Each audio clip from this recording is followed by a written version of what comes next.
our fanfare trumpeters are poised to fanfare. There's a bloke with in high vis with a megaphone having his moment in the sun there. And viewing all of this with a somewhat baleful eye is Graham Smith, who's head of the Republic, which calls for the abolition of the monarchy and the establishment of an elected head of state. So when you see the smiles on all these faces around here, you hear the joy of those people on the Royal Mile. What's not to love? 2/3 of the population aren't interested in this wedding. A clear majority think that the royals should pay for the security and policing as well as the ceremony. It would appear to be human nature to want a dynasty. This, even the Americans said you had the Kennedys, you know, the Bushes. You almost had the Clintons. Who knows? There'll be another Trump or other probably getting elected in 2 years. But the difference between the Kennedys and the Bushes and the Clintons is that they've been elected. Well, how did this start to you? Did you have a bad experience with the royal when you were 5 or something? What we're saying here today is that we're not going to get that choice. If the Queen dies tomorrow, King Charles is on the throne in an instant, and none of us get a say in that.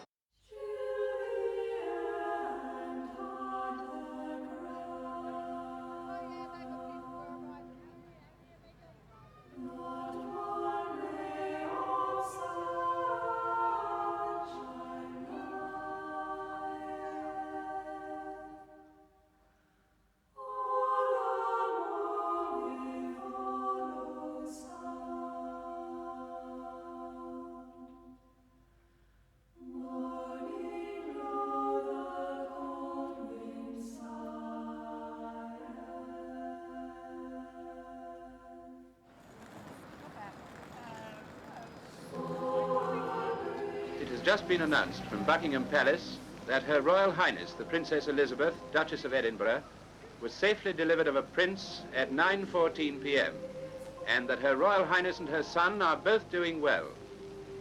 Listeners will wish us to offer their loyal congratulations to Princess Elizabeth and the royal family on this happy occasion. Prince Charles is a man, I guess, of some sensibility and intelligence, but even he must wake up occasionally and think, the only reason I'm here is because I've passed 2 tests. The first one is you got born, and the second one is you stayed alive. That's it. It is bizarre. He's Prince of Scotland, Duke of Rothesay, Earl of Carrick, Great Steward of Scotland and Lord of the Isles. I have no idea what the Lord of the Isles does, apart from wander around and go isle hopping, I'm guessing. Okay. His mother became Queen in 1952. He immediately became Duke of Cornwall. In 1969, when he was 21, the surplus accumulated for him during his minority was given to him. 5 million quid in today's terms. From the accumulated surplus, never mind the income he's generated since that.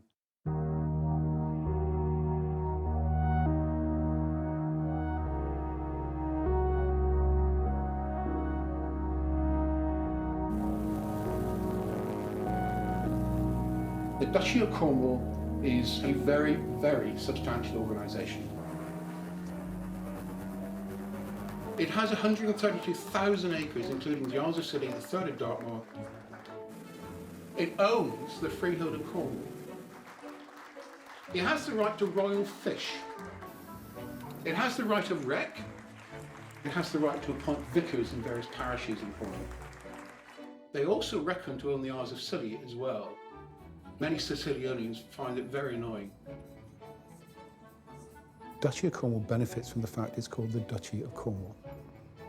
Clotted cream and scones and beaches and all that kind of stuff. You're beginning to discover that they're oppressive, they're threatening, and people are scared of them.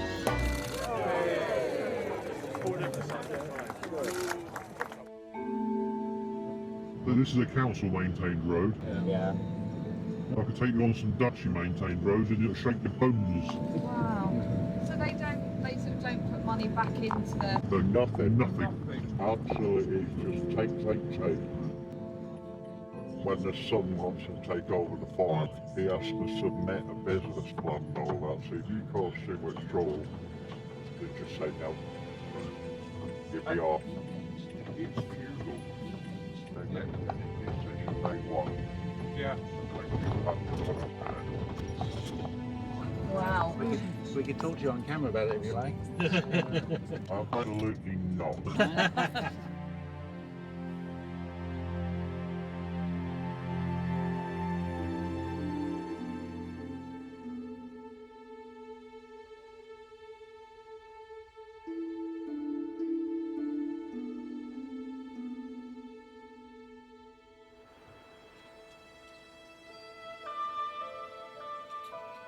The Duchy own the Isles of Scilly. I mean, there are limited pockets of freehold here on St Mary's, and there are the odd freehold property on the off islands, but the majority of it is ostensibly a duchy estate.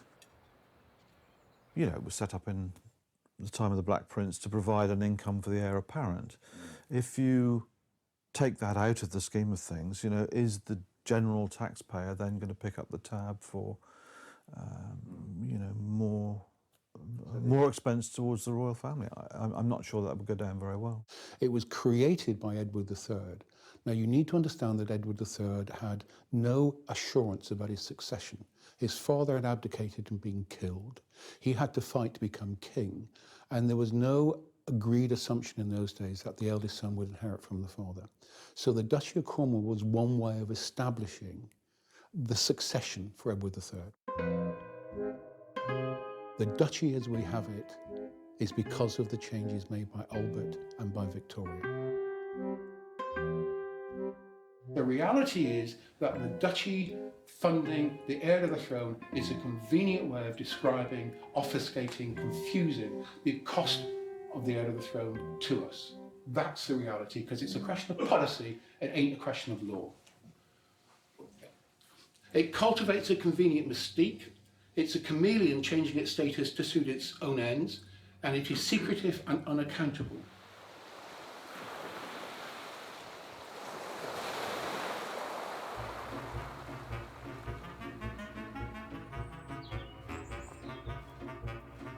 Why did I go to Scilly? I absolutely loved it. I walked around the beaches, thought what a beautiful, idyllic place, what a wonderful place to live. And I had a few too many glasses of wine and agreed to manage a cafe for somebody. We had birds there, old parrots at one time, and then we'd never had time to do the parrots, so we just worked the cafe, and then Adam come along and took the cafe on from us and set this up.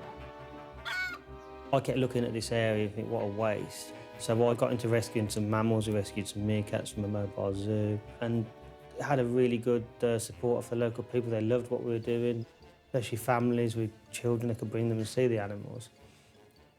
But then, literally, just as we'd finished the bird park and animal sanctuary, we had a letter off the Duchy saying we must remove all our mammals immediately.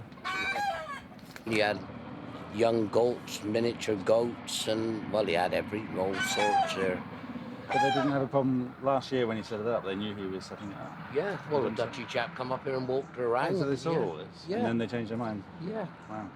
And when we asked for a reason, they said, we don't want to discuss this further. They would not give us a reason why.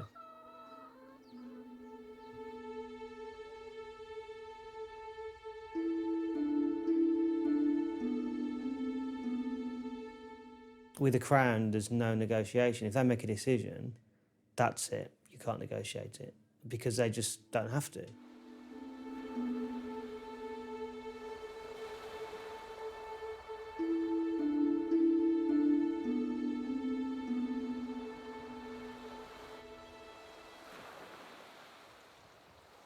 For the last 20 years, I have actually been pursuing why I cannot enfranchise my property.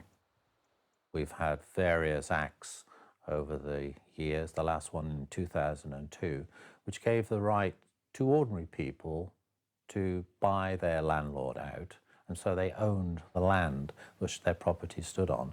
So whether you own 2 houses or 1 house, or whether you own 1,000 houses, the law applies equally across, except when it comes to the Duchy, and the Duchy exempt themselves from that.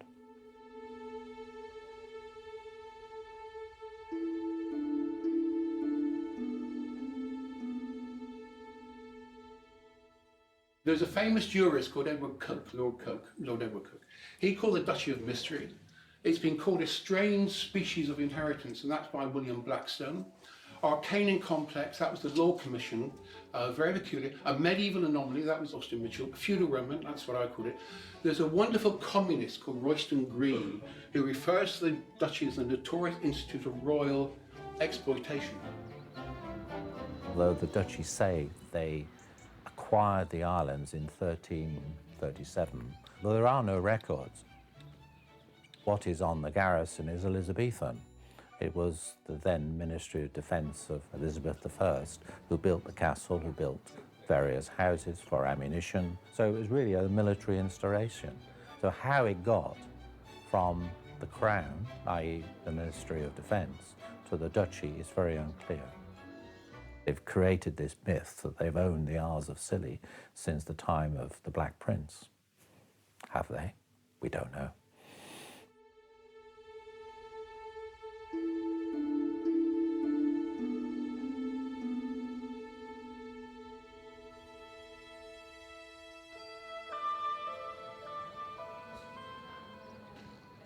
It is secretive.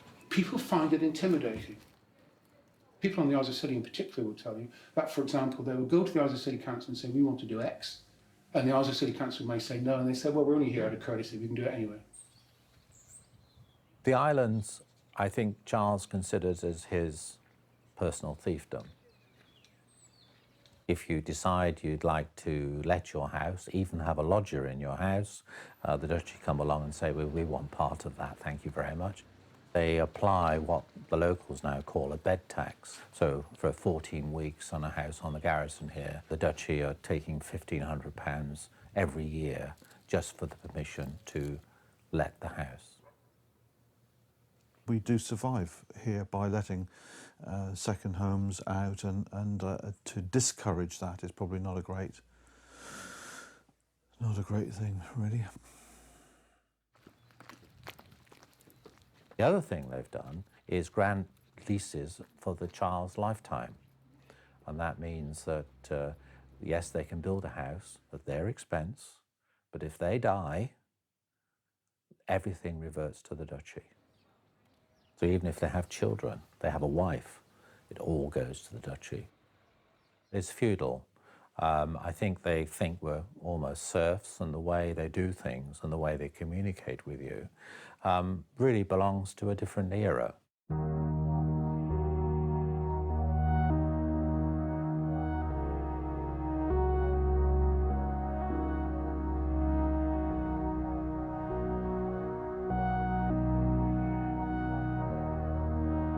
I know for a fact on Scilly people won't fight the Duchy. They won't, because they're worried that the rents will go up faster. Just makes you not want to live there. They are very reluctant to appear or be quoted because they fear there'll be some repercussions. Maybe quite subtly, but the repercussions are possible. That could be very damaging to them. And so there is an element of fear, of trust, if you like, which, you know, in terms of the monarch in waiting, is that this is the man we should be respecting. And do you respect people who you don't trust? The present value of the Duchy is 877 million. It's, would you believe, the fourth largest landowner in the country? And would you also believe it's one of the biggest house builders in the country? Its income to Prince Charles is 20.5 million. For those of you who actually take a surfing lesson in Watergate Bay, then part of the money goes to the Duchy. Okay, for those of you who park in car parks in Polzeath Beach, need I go on? These are significant sources of income.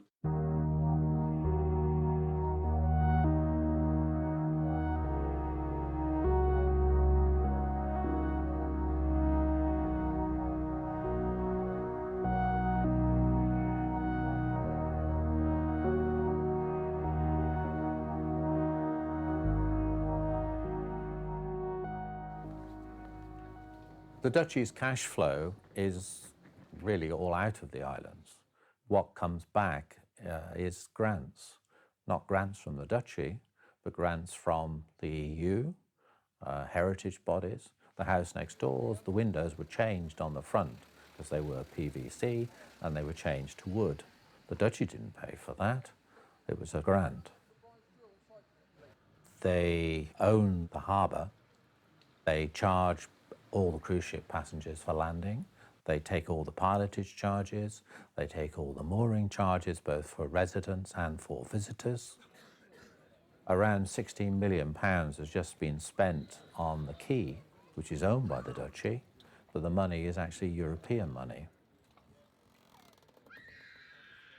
An example of the duchy actually investing its own money in the community. To be honest, no, I can't. When Prince Charles has come over and he's opened something, the duchy made sure that the roads were tarmacked just before he came, but they did really bad jobs. They just tarmacked over really bad roads, and within probably a week or 2 weeks after the duchy had left, the roads were just as bad as they were before.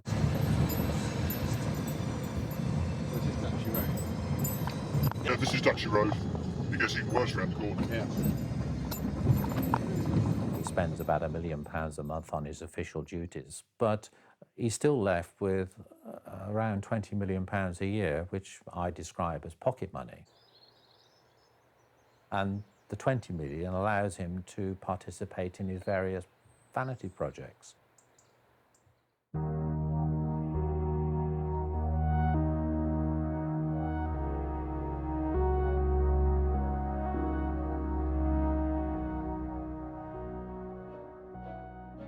I've always thought that some of the Queen's popularity is accounted for by the fact that she's been there so long that she's become a sort of grandmother of the nation. It's put her in a position where even the mildest criticism is treated as a cruel personal attack. But that's all about to change. Even die-hard royalists know that Charles is immature, solipsistic and thin-skinned, and wildly overestimates his capabilities. He regards himself as an expert in many fields, from the environment and medicine to architecture and education. Instead of designing an extension to the elegant facade of the National Gallery, which complements it and continues the concept of columns and domes, it looks as if we may be presented with a kind of vast municipal fire station. But what is proposed seems to me like a monstrous carbuncle on the face of a much loved and elegant friend. A few years ago, he was listed as co-author of a book called Harmony, A New Way of Looking at Our World. With characteristic modesty, he wrote, "For more than 30 years, I've been working to identify the best solutions to the array of deeply entrenched problems we face. Having considered these problems long and hard, my view is that our outlook in the westernized world has become far too firmly framed by a mechanistic approach to science. This approach is entirely based upon the gathering of the results that come from subjecting physical phenomena to scientific experiment." It's an absolute mush of highly reactionary, obscurantist conservatism of the type that believes the world started to go wrong when the harmony of traditional society, the Middle Ages, was broken by Galileo. So, you know, in the conflict between the Pope and Galileo, he's on the side of the Pope. The Catholic Church doesn't even hold on to that position. Developers of an exclusive site in the city are blaming the heir to the throne of England, Prince Charles, for the collapse of a high-profile planning application. Clearly what he says as the heir to the throne carries influence. It carries influence with civil servants, it carries influence with government ministers, it carries influence with overseas investors. And so clearly his words are weighed heavily. These barracks were due to be transformed, but in June last year, the planning application was dropped. The court heard how Prince Charles had written to the Qatar royal family and their development company, asking them to reconsider the plans, even submitting some new ones with an architect that he preferred.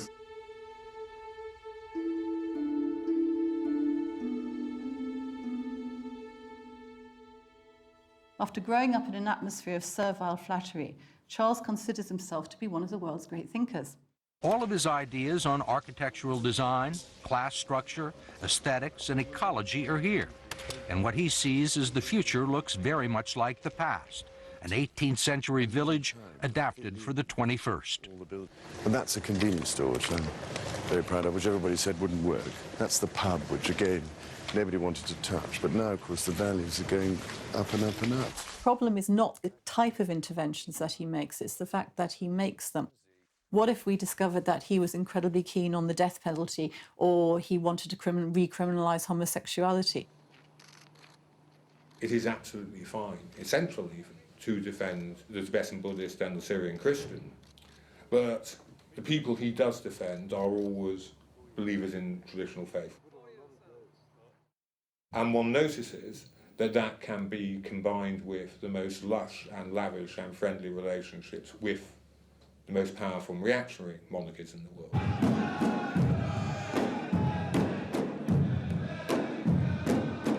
He will very happily go to Saudi Arabia, and he took part in a ceremony with the then Crown Prince, and they dressed up in Bedouin robes and they took part in a little sword dance.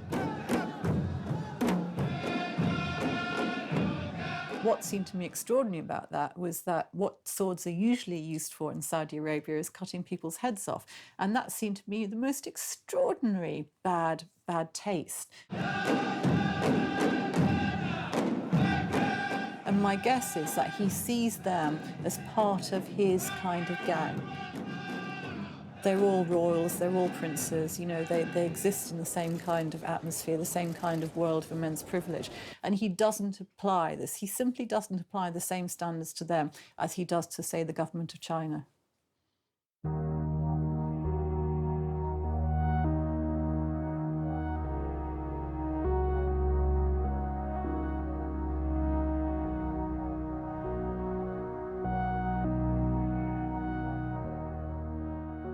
Charles is an inveterate and mostly undeclared lobbyist. Over many years, he's used his position to raise a whole series of causes, expecting, and in most cases getting, a respectful response from elected politicians. Good morning, sir. Are you worried about these letters? Are you still writing to ministers letters like that? Have you not been behaving unconstitutionally by writing letters like that?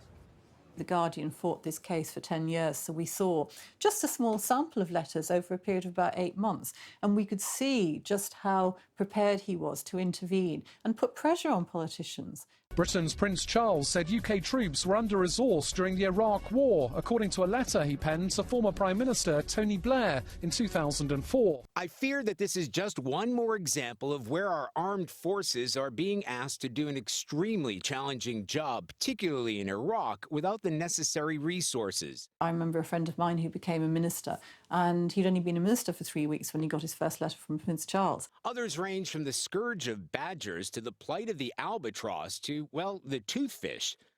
There is a sort of sense that he is a bit eccentric, you know, got all these green obsessions and so on, but on the whole quite harmless. But I think that does a disservice to the rest of us because he does have this extraordinary influence. He is choosing ministers who are relevant to his particular pet issues, whether it's the environment or education or health. He's completely ignored the Treasury whilst we're going through a financial crisis, completely ignored the Justice Department. So clearly he is meeting ministers so that he can pursue his own political interests.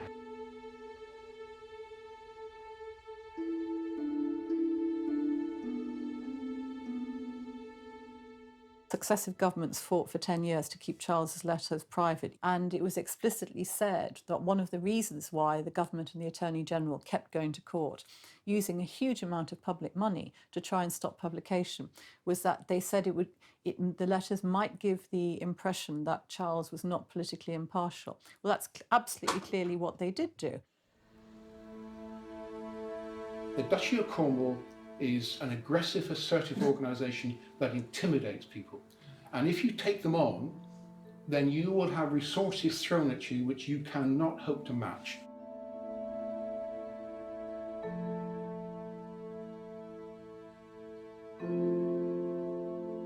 When people like Prince Charles abuse its role, the people they're targeting are in a very exposed position because their colleagues are saying the power that monarchy has means that, well, we shouldn't really take him on. There have been examples, particularly with a very good and very learned friend of mine, Edzard Ernst. He's certainly been meddling in my life, and he's certainly been meddling in health politics, and he's most certainly been meddling in alternative medicine.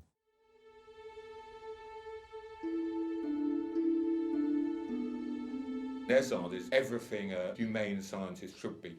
And as a proper scientist, he said, well, just because it's alternative medicine doesn't mean it doesn't work. And he went to Exeter University and set up an international school to study homeopathic medicine, which after all, millions upon millions of people take. It's worth $100 billion a year. When I came to Exeter, I noticed with delight that Prince Charles took an interest in what I was doing. He even asked for a copy of my inaugural lecture, and I was delighted because I thought he was going to support me. Well, Prince Charles has a bee under his bonnet about alternative medicine, and he thinks that the NHS should pay for it. But the NHS should pay for what is evidence-based, not for what Prince Charles happens to like. And I think we should investigate it properly. He devised trials, and of course, every single trial, the homeopathic remedies failed.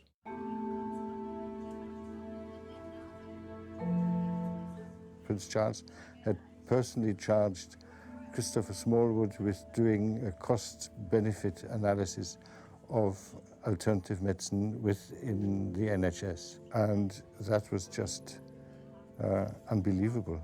The methodology was unbelievable. The conclusions were just plainly wrong, didn't at all coincide with my research. So I told him, and our emails got more and more stroppy, and finally we fell out. He criticised him. He spoke to a Times reporter criticising him, saying quite rightly the Prince was overstepping his constitutional role. In this interview with the Times, I said that I fear that he's overstepping his mark in terms of what he's supposed to be doing as heir to the throne. On the same day, I got an email from Christopher Smallwood that he would make sure that I would regret that.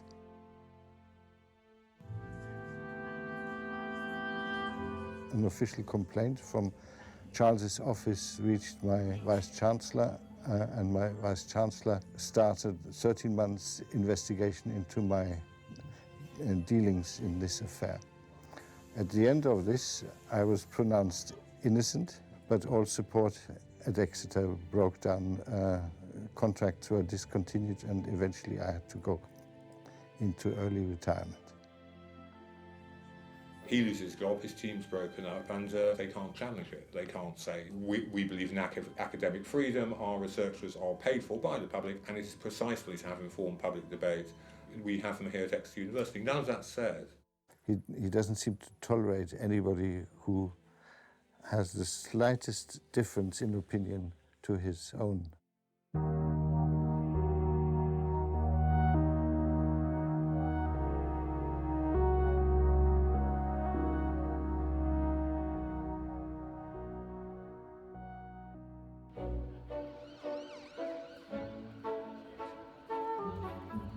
I have this romantic, rather naive belief in equality before the law and the fundamental provision that be you ever so high, the law is above you. Apparently those principles apply, except if you're the Duchy of Cornwall and the Duke of Cornwall. The Duchy of Cornwall is and is not. It says it's a private estate, except when it's part of the Crown, and it's part of the Crown when it comes to tax and Crown immunity, but it's a private estate if you want information. The Duchy chooses to be in the private or the public sector, depending on what the question is. There was an issue over an oyster fishery in Cornwall. Somebody called John Bruton said the Duchy should have done an environmental impact assessment before they put in those cages to grow oysters in the river, because the Duchy was in the public sector. John Bruton won the case, largely because the Duchy's representatives said that, in their opinion, they were above the law and they could do what they liked. And this didn't go down very well with the tribunal. In the meantime, the Duchy decided that they had to demonstrate that they were in the private sector by turning St Mary's Harbour into a trust port. Then they wouldn't own the port and they couldn't then be accused of being in the public sector. So the Duchy appealed, and with the Duchy's solicitors running it, Bruton lost. As soon as Bruton lost his case, they gave up any pretense to want to turn the harbour into a trust port.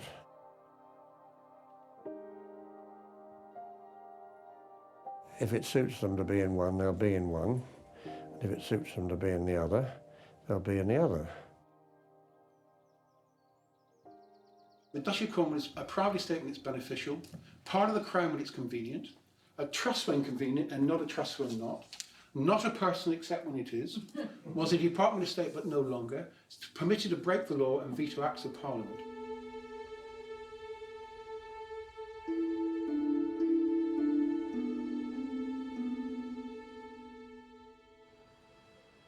We're supposed to live in a democracy in this country, and democracy implies that people are actually voted for, and if they don't come up to scratch, they're removed.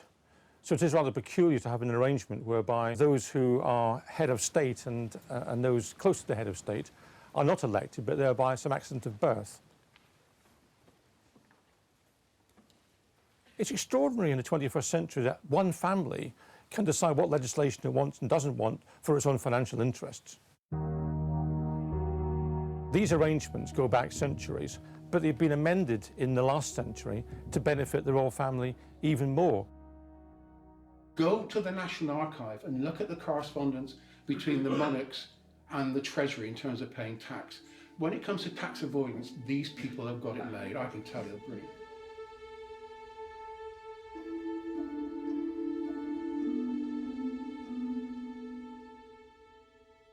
The Republic has estimated the total cost of the monarchy at £334 million every year. That's including security, cost to local councils and lost revenue from the duchies. They don't pay tax, they don't pay corporation tax or capital gains tax. How do they get away with that? It's as shadowy as any of those massive multinational corporations who don't pay tax where it's earned. The royal family doesn't pay inheritance tax. The Queen Mother died and should have paid a big inheritance tax bill. None of that was paid. There's a whole lot of voluntary arrangements for income tax which doesn't apply to anybody else. Why is that the case? When you've got people struggling on very low incomes, the idea that very rich people who happen to be members of the royal family can write the laws themselves effectively or stop laws being passed in order to protect their own interests is frankly indefensible.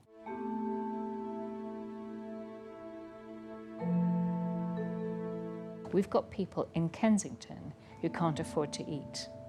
We're opening our 4th food bank.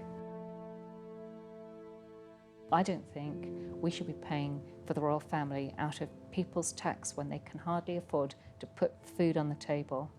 They shouldn't have to do that. It's outrageous that $1/3 of a billion goes to the royal family. It's outrageous that we're going to pay for repairing Buckingham Palace another $1/3 of a billion at least, when we won't even have access to all of it. I don't understand the basic inequity of that. How can that be right? It's not right. It's immoral.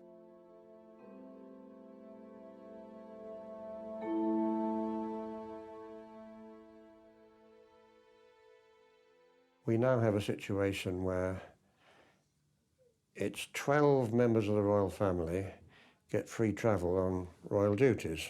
You can debate what a royal duty is. It includes going to a pony club gymkhana and then taking a helicopter to another pony club gymkhana. Whether that's good value for taxpayers' money we can debate, but they always go by helicopter. The Treasury is supposed to keep an eye on the amount of money that they spend, but of course they don't because they're frightened. Ministers are frightened, and officials, of course, even more frightened of upsetting them. We love sort of obfuscating these things because it's too difficult to discuss, and we're worried that one of the tabloids might say we're being unfair on somebody or other. But really needs sorting out because, again, it's feudal ad nauseam. We need to have a proper debate where people can actually speak their minds, look at the evidence, get the freedom of information that we need, and have a debate based on facts.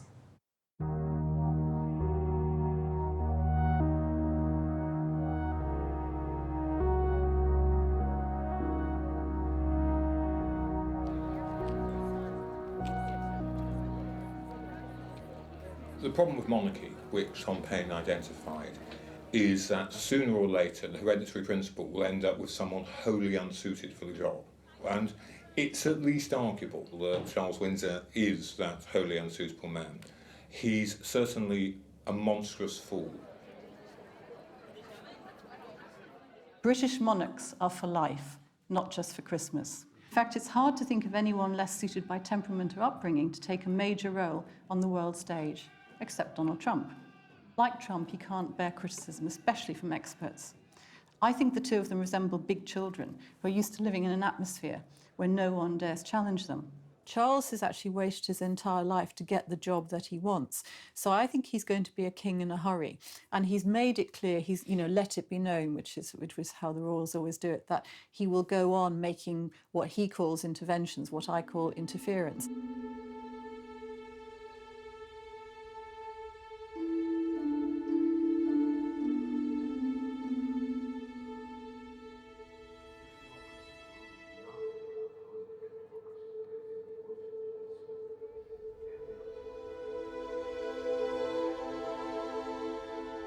If the Queen were to die next week, he would become monarch at a time of huge chaos, mistrust in politics, doubts about what Britain is, even Britain will survive, who we are, where we are in the world.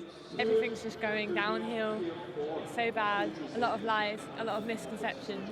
Where is the person who represents you, who thinks like you? They have these indicative votes and they still can't make up their mind. So why don't and let us leave the EU on time? It's a complete and utter shambles. That is not a time when you want some bullish, ranting, remarkably stupid man as head of state. We're just committing suicide. I've totally lost faith in democracy. The decision to advise Her Majesty to prorogue Parliament was unlawful. I just think it ought to be changed. Don't ask me how, but something needs to change. But they never wanted to do it, they never will do it. They're just going to carry on betraying the vote. It's never going to change. Did you lie to the Queen? Absolutely not. Parliament has the sovereignty, but it's really through the Queen, and we're not citizens, we're subjects. Shame on you! Shame on you! Deep historical divisions that we have in this country are based on inherited privilege. And I think that's perpetuated by a monarchy. Not by the Queen herself, because I respect her very much, but I love the Queen, I hate the monarchy. The Queen is a controversial subject, very controversial, because if we didn't have the Queen, we wouldn't have enough tourists. But then again, she doesn't do anything for us. She's the Queen of England. So she doesn't do anything for us? She does. She's the Queen of England. Even quite monarchist papers like the Daily Mail have run pieces saying this man is dangerous to the monarchy. And the question would be, if Charles turns out to be a really bad king and he's damaging the institution, who would turn on him, who would support him, and how would they get out of the problem, in the sense that if he didn't agree to go, then they're stuck with him. Is there anything that you can point to in other campaigns that have been really, really successful, how to move things forward? One of the reasons I think Charles is such an opportunity for us is that friends of mine who for years I haven't really talked to about these things because they always say, oh, but the Queen does a marvellous job. When I mentioned Charles, they all got quite annoyed. And they were saying, oh, Charles, well, that's a very different matter. And so that's why I think the atmosphere changes. And I think we need fairly simple slogans because, his tax dodging and all of those kind of things are very important. But I think it has to be about how out of touch he is and how he lives the lifestyle of a 19th century colonial monarch. After swearing allegiance to the Queen, the Prince took his seat on the crossbenches, signifying his... Having waited so long, I don't think he'll be able to rein in his interfering instincts. So I think everything changes when the Queen dies and he becomes king. I think all bets are then off. At that point, we would finally have the conversation I've been waiting for all my life, which is why does this country have an unelected head of state, and when can we actually move to something more modern?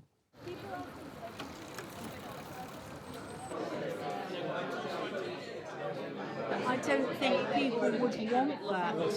They actually like to have this crap. If people really knew, I'm not saying there'd be a revolution, but they wouldn't have the popularity.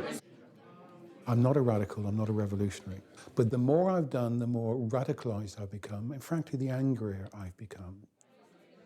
So much of it is opaque. You know, there are convenient calls behind closed doors. There are convenient conversations. There's pressure to bear, you know, of which we're not aware. Given the cuts that are now having to be made to the National Health, to council services, for libraries, for people's care, you must ask, is this fair and is it equal? Unless they behave more openly, I can't see people tolerating it. I think there'll be people who turn against the duchy.